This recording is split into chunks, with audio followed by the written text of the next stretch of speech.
What about the fires? Did you ever get concerned about all the buildings that were burning down in uptown Butte in the Yeah. 60s and 70s? This is kind of a situation that's always been speculation, as to how those fires got started. But they were definitely started by the same person. Some speculation had it was a fireman. And I don't remember what his name was at this point, but a finger was being pointed at the fire department. Yeah, what did it feel like in those days to see half of the town burn down? I'll tell you, it was bad. Of course, you never looked at the consequences so much. I never did at that time because I was too young.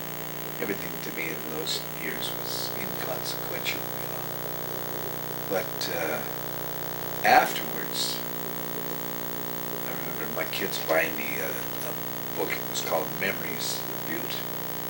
And I would go through that and see all these buildings that I remembered as a kid growing up.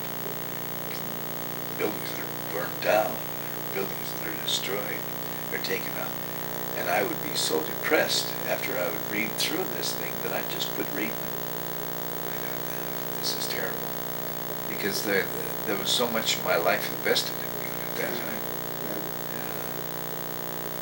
Do you remember the Butte Forward thing? The idea that the business district was going to be moved off the hill out on the flat? Yeah. Do you remember, what did you think of that whole plan? At the time, I thought I couldn't even conceive the idea of doing it because of the cost involved. But I remember different ideas being posed, and one of them was by some land speculators that owned property west of Butte, down off of the present interstate that leaves Butte to go to Anaconda. There was property that was that they were trying to sell, and there was some idea at that time of moving Butte into that area. That way they could expand the pit, and they wouldn't have to worry about running into homes that would be holding them up.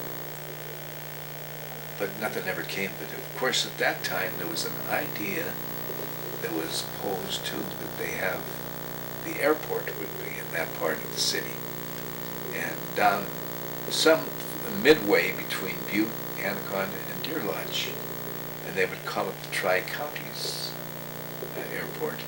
I think this idea was put up by a former priest, Lefty Dobb, and the idea it just would never fly. They could never get it off the ground. It seemed like a good idea to me at the time. But then it was a Catholic priest that was posing the idea, so it couldn't be all wrong,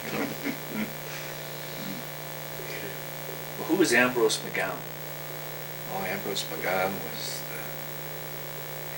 the paternal head of a big family in Butte. He had 14 children. Came here from Ireland, he and his wife both, Ambrose and Catherine. They had 14 children, and they lost a few. Richie and Johnny, they lost them when they were young boys, somewhere along the line.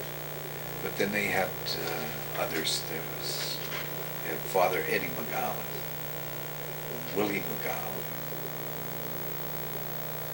and young Ambrose McGowan, Steve McGowan, Joey McGowan, Teresa McGowan, Catherine and Mary McGowan, Margaret McGowan, she's married to Panique, right, Driscoll.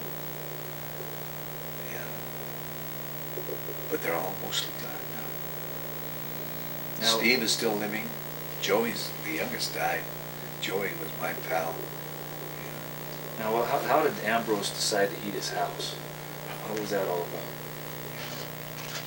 When the Montana Power first installed gas, they ran the lines up and down the alleys, and I don't know, I think they were 3-inch lines though. But anyway, they ran a line up the alley between Broadway and Granite. They ran it up as far as the houses were. And after they did it, Ambrose decided, well, I'm gonna get me some of that.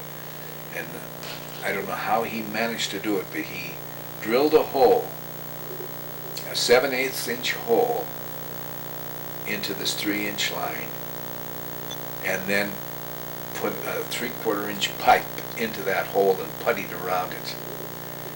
And of course, the pipe was run into his house at 1229 West Broadway. And for lack of having the proper valves and everything, he just let it run wide open into his furnace that was never converted. It was a coal and wood furnace. But that house was hot. Any time of the year you were in there, I don't care if you were, because the gas was running all year round. And then the story got out, there's a gas leak on the west side, and we're going to start checking it out. Well, the Montana Power sent out crews, and they start, checking at different points. He got wind of it, so he was out there pulling that pipe out, out of the ground, and he slammed some putty in the hole, and he let it go at that. Well, they all knew, he left a big fingerprint. How long did he have his gas out with? Oh, a couple of years, I guess. Well, how'd the story get out that there was a gas leak? I don't know, unless he may even observed the company checking, the Montana Power checking all that, the route or what. There wasn't an explosion or anything? No, not yet. But anyway, the gas, it wasn't enough to hold the gas. I mean, gas is under pressure for one thing. I don't know if there's 25 pounds of pressure on it or just how much it is. But it managed to get out, and it sought the course of least resistance, and it went up the hill, and it followed the fill, the ditch that was filled in. It followed that up to a fellow's house named Lou Boyer. He had a house on Granite Street, and of course it went into his basement, he had already put in natural gas, and it followed that line into his basement. Well, it was his custom to go downstairs. He had a daytime view of the city in the basement, and he would get down there every day and go to the toilet. He'd take a dump, and he always smoked a pipe. But anyway, he lit the pipe this one day, and he started to sit down, and as soon as he hit the elevation of that gas that had seeped in, boom! It went up in a big explosion, and he was thrown right through the wall, right through the daytime wall. There wasn't a square inch of his body that was a black. Oh my God. And he developed a lung condition out of it too, but he lived for years after that. And of course, everybody on that side of the town knew what happened and who was responsible. But nothing ever came of it from a legal standpoint. Well, now what about your wife's father had a coal yard over on the west side? Yeah. And those wagon parts or something? Yeah. What? Mary's grandparents ran a coal yard on the west side of town. It was on Park. It was located on Park and Western, and it was where the tracks cross Park Street in front of the Tech. Well, it was right there, and of course, in part of the complex there, in part of that coal yard, they had all kinds of wagons. There was a freight wagon. There was a freight wagon, and there was parts for it. There was single trees, double trees, for putting a wagon together. And there were Surreys and Surrey wheels, all kinds of things. So my brother Bill and my friend Joe McGowan and I collectively decided that we're going to get some of these parts up on top of Big Butte, up at the big end, and put them together and enjoy a ride down this hill the likes that none of us would ever see again. So we did. We started pulling parts up to the big end. We got 2 Surrey wheels, which were relatively small compared to the other wheels that were in that yard. We got an axle that would fit the Surrey. We got a single tree, and then of course we found a couple of old bicycle wheels that didn't have the tires on them, you know, but they were wheels nevertheless. And we fashioned an axle for the front that could be steered by hand, you know.